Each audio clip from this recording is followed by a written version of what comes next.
Good morning class. आज हम अपने न्यू चैप्टर स्टार्ट कर रहे हैं उत्तक। उत्तक में हम विभज्योतक उत्तक के बारे में जानेंगे आज। अब आप पहले मुझे ये बताइए कि उत्तक क्या होते हैं। उत्तक होते हैं कोशिकाओं का ऐसा समूह जो एक ही प्रकार के कार्य करता है। तो एक प्रकार का कोशिकाओं का जो ग्रुप होता है वो उत्तक बनता है। कई सारे उत्तक मिलकर अंग बनाते हैं और कई सारे अंग मिलके हमारा पूरा अंग तंत्र यानी पूरे शरीर का निर्माण होता है। जैसे कि इस वर्कशीट के अंदर है कि हम जानते हैं कि जंतु और पादप दोनों ही बहुकोशिकीय जीव हैं जो विभिन्न प्रकार की कोशिकाओं द्वारा बनते हैं।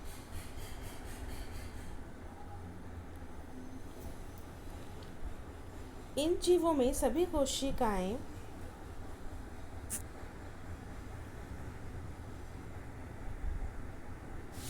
सभी कार्य करने में सक्षम नहीं होती, इसलिए इन जीवों में प्रत्येक कार्य कोशिकाओं के विभिन्न समूह द्वारा किया जाता है। एक ही प्रकार की संरचना और कार्य करने वाली कोशिकाओं के समूह को उत्तक कहा जाता है। विभिन्न प्रकार के उत्तक मिलकर अंगों का निर्माण करते हैं। विभिन्न अंगों के उत्तकों की कोशिकाएं अलग होती हैं जो निश्चित कार्य करने में सक्षम होती हैं। मनुष्य और पादप दोनों में ही अलग अलग कार्य करने के लिए अलग अलग प्रकार के उत्तक होते हैं।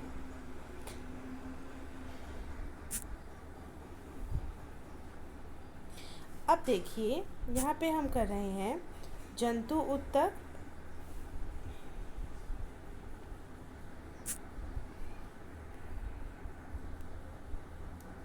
और पादप उत्तक। तो जंतु उत्तकों का अधिकांश भाग जीवित होता है। इन्हें ऊर्जा की आवश्यकता भी अधिक होती है तथा इनकी कोशिकाओं की वृद्धि भी एक समान होती है। लेकिन इसके विपरीत जो पादप उत्तक होते हैं वो उसमें अधिकतर जो उत्तक होते हैं वो मृत होते हैं, मतलब ऐसी कोशिकाओं के समूह से होते हैं जो डेड हो चुकी होती हैं और इनकी जो वृद्धि भी होती है कुछ ही क्षेत्रों तक सीमित रहती है। इन्हें ऊर्जा की आवश्यकता भी कम होती है। पौधों में लेकिन जो कुछ उत्तक होते हैं वो जीवन भर विभाजित होते रहते हैं। तो जो जीवन भर विभाजित होते रहते हैं, डिवाइड होते रहते हैं, ग्रोथ करते रहते हैं, उनको क्या कहा जाता है? विभज्योतक उत्तक। ठीक है। और जो लिमिटेड ग्रोथ करते हैं वो होते हैं स्थायी उत्तक।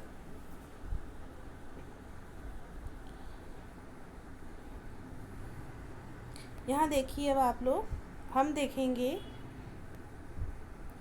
विभज्योतक उत्तक के बारे में। पौधों की वृद्धि कुछ निश्चित भागों से ही होती है।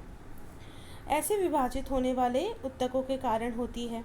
इस प्रकार के उत्तकों को विभज्योतक उत्तक कहते हैं। ये 3 प्रकार के होते हैं: शीर्षस्थ उत्तक, अंतर्वृष्टि उत्तक, पार्श्व विभज्योतक उत्तक।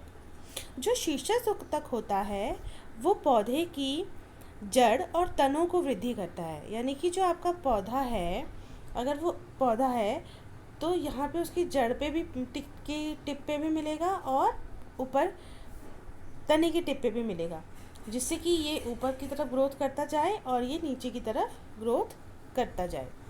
तो इसलिए ये पादप की लंबाई में वृद्धि करता है। ये कहाँ पाया जाता है? ये पाया जाता है पौधे की जड़ और तनों की वृद्धि वाले भाग में। अब बात करते हैं अंतर्वृष्टि विभज्योतक की। ये कहाँ मिलता है? ये हमें पत्तियों के आधार या टहनी के पर्व के दोनों ओर उपस्थित होता है। ठीक है। अब टहनी का पर्व कहाँ है? ये देखिए यहाँ पे ये हमको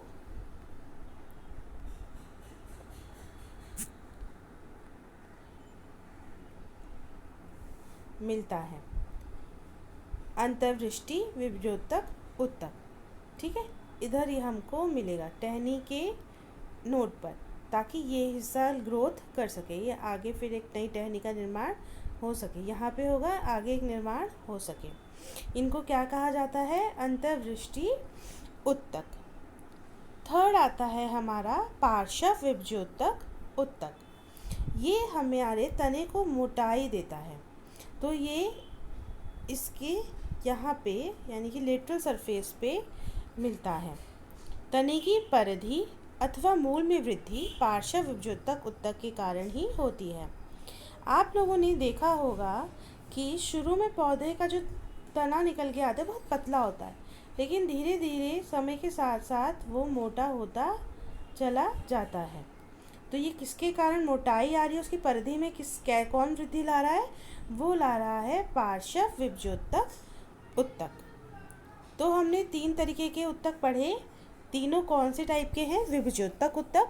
विभज्योतक नाम से ही पता चल रहा है जिसमें विभाजन होता रहता है। 3 टाइप के होते हैं, शीर्षस्थ, अंतर्वृष्टि, पार्श्व। पौधे की लंबाई की कारक कौन होता है? शीर्षस्थ विभज्योतक उत्तक, क्योंकि ये हमारे पौधे के टिप पे भी मिलता है और जड़ों के मूल पे भी मिलता है। अंतर्वृष्टि विभज्योतक उत्तक उसकी टहनियों के बीच में पाया जाता है। और पार्श्व विभज्योतक उत्तक उसकी मोटाई यानी उसकी परिधि में वृद्धि का कारक होता है। विभज्योतक उत्तक के गुण। इन उत्तकों की कोशिकाएं निरंतर विभाजित होती रहती हैं। इनके पास बहुत अधिक कोशिका द्रव्य, पतली कोशिका भित्ति और स्पष्ट केंद्रक होते हैं और इनमें राजधानियाँ नहीं होती। तो जो विभज्योतक उत्तक की जो कोशिकाएं होती हैं वो निरंतर विभाजित होती रहती हैं, ठीक है, ताकि ग्रोथ वृद्धि होती रहे। इनकी कोशिकाएं बहुत ही पतली होती हैं और इनमें बहुत ज़्यादा अधिक मात्रा में द्रव्य पाया जाता है। पतली होने के कारण इनका जो केंद्रक होता है वह हमें स्पष्ट होता है और इनमें राजधानियाँ नहीं होती, क्योंकि हम जानते हैं कि राजधानियों का क्या काम होता है? संग्रहण करना।